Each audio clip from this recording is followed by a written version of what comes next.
ahead on DC News Now. Our next round of soggy weather arrives on Wednesday. We'll let you know where some heavy rainfall could set up once again. And debris and damage continues after last week's deadly storms. How communities around the DMV are preparing for another round of rainfall. A heartwarming reunion here at Potomac Park. Meet the runner and the first responders who saved her life. Then keeping more cash in your wallet. How people in the DMV can save on a budget for stretching your dollar. And later, working to make life-saving efforts quicker and easier, thanks to 2 high schools, the new app, and tonight's Tech Talk. And thank you for joining us for DC News Now at 4. I'm Mark Hall. And I'm Tosin Fakile. We are following breaking news in the district right now. A live look right now at a news conference that is being held with Chief Smith. DC Police, what we have said so far, that one man has been shot. It happened near the 800 block of 23rd Street. We're able to speak with a boy who lives in the area, and he heard shots ring out. Listen to what he had to say. Thought it was like a flare gun, like went off, but once it went off more than twice, I knew that was something else. You ever heard anything like that? No, it was something out of this world. Our Max Marcilla is on the scene. He'll have a live report coming up soon. All right, it is just 1 minute after the hour. Let's head over to meteorologist Damon Matson with a check on the weather. Damon, earlier today, the sun was shining with a little bit of cloud cover, but we're expecting a little bit of rain later on. Yeah, the soggy weather is going to be slowly returning here, and of course the clouds that we've been seeing this afternoon, all a sign of that incoming storm system. Now, for the time being, yes, our sky continues to turn more and more gray. We're going to see less of that sunshine over these last few hours here before sunset this afternoon and evening, but there is nothing really popping up on the radar loop as of yet. There's no concern for wet weather, at least through the rest of the day today. But by the time we get into the night tonight, that's when some rainfall will finally start to arrive. And that's going to just be some light rainfall, at least to start out, right around 10, 11 p.m. for most of the DMV. So yes, right through the middle of the night, no major concerns. But as we head into the day on Wednesday, those light showers are going to quickly turn into a steady to even heavy rainfall at times. And this is a familiar story that unfortunately we know all too well from last week when we dealt with heavy rain and flooding. And that being the case, we have a flood watch for some of our western counties, Mineral, Allegheny, Garrett counties, the same locations that dealt with that devastating flooding last week. That's where we have the potential for more heavy rain tomorrow. So we'll time out when that soggy weather will be most likely on your Wednesday, and if things could clear out quickly as we head toward the end of the week. Coming up in your full forecast here in just a bit. All right, Damon, we'll check in with you soon. And the DMV is preparing for, you heard Damon say, another round of rain tomorrow as communities recover from last week's deadly storms. Areas along the Potomac River were hit hard by the floods from western Maryland to right in our own backyard in Northwest D.C. And we find DC News Now's Randy Bass near Fletcher's Cove between the C&O Canal and the Potomac River. Randy.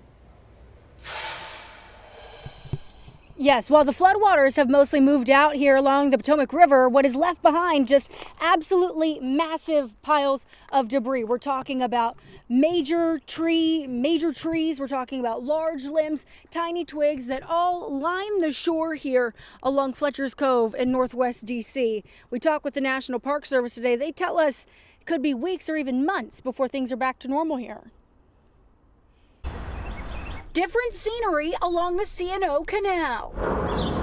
I haven't seen this bad. As debris and damage from flooding stretches along the towpath from D.C. to Harper's Ferry and out into western Maryland. When we crossed over to try and start on the towpath, like the whole thing was blocked off. A huge section of the trail was washed out. The National Park Service says the impacts are extensive. So the canal, it's 184.5 miles. So that is a lot of miles to assess and repair.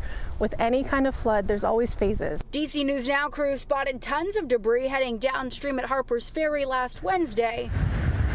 And almost a week later, tons and tons of that debris sits here along the Northwest DC shoreline at Fletcher's Cove. It's been bad for business at Fletcher's Boathouse, with debris blocking their parking lot and conditions still too treacherous for many kayakers and boaters. So many people kayak, walk, take their dogs, their families here.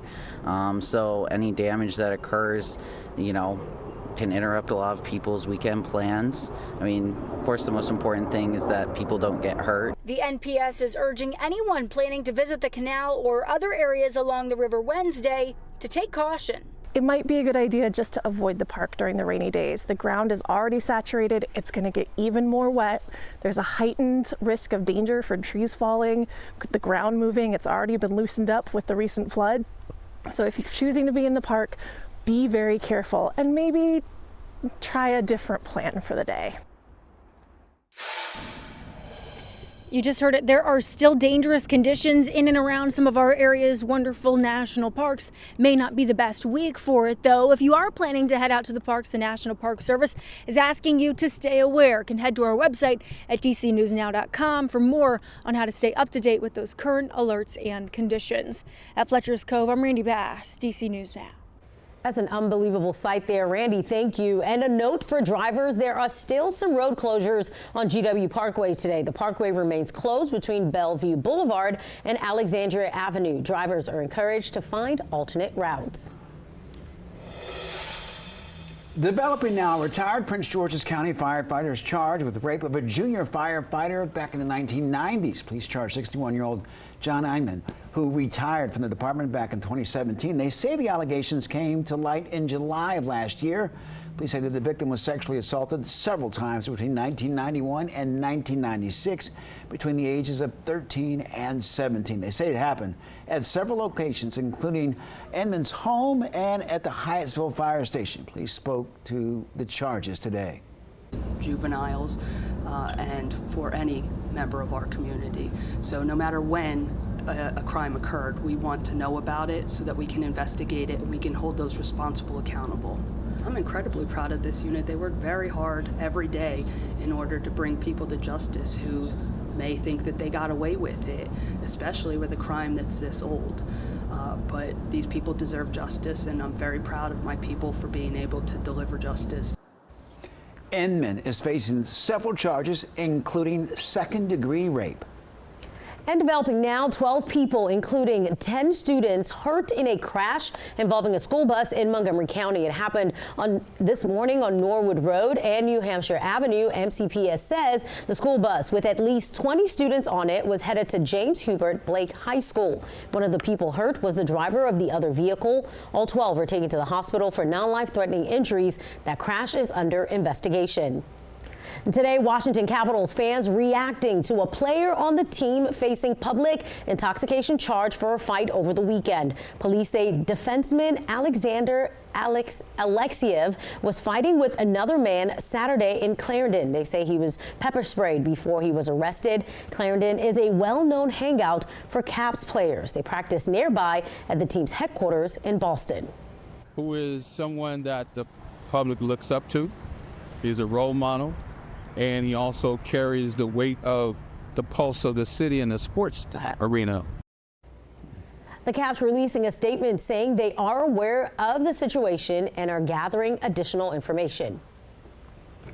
Toasting a special reunion today in the district. A woman reunited with the first responders who saved her life. Yeah, 24-year-old Angel Barr went into cardiac arrest while running the Cherry Blossom 10-miler. Crews responded within minutes, gave aid, and took her to the hospital for treatment. DC News Now's Marielle Carbone is live at Potomac Park. And Marielle, obviously an emotional reunion for sure.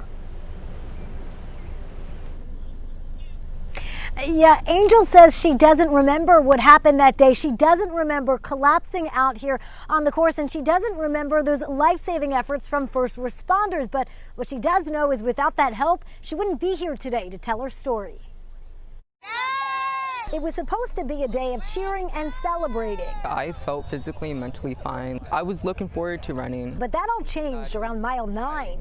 They told me that I was a miracle, They told me that a lot of people do not survive what I went through, and hearing the story, I was shocked. 24-year-old Angel Barr was running the Cherry Blossom 10-miler last month when she went into cardiac arrest and collapsed. Quick thinking by bystanders and first responders saved her life. Things like this don't just happen by accident. They don't happen because we hope things will work out.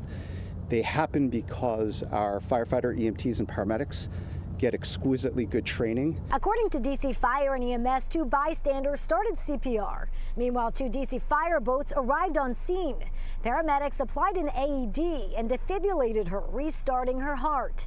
Angel was airlifted by Park Police to the hospital. What we do in EMS, it really, really matters. What we do in the first 5-10 minutes has a profound impact. It was a gift from God. Tuesday, Angel had a chance to meet the men who saved her life, thanking them and honoring them with these coins. They not only saved my life, but they made me know that I am worth saving. As for what's next, Angel isn't letting this slow her down. Obstacles are meant to be there to make you stronger and grow, but this obstacle has not set me back any. I will be successful. I will.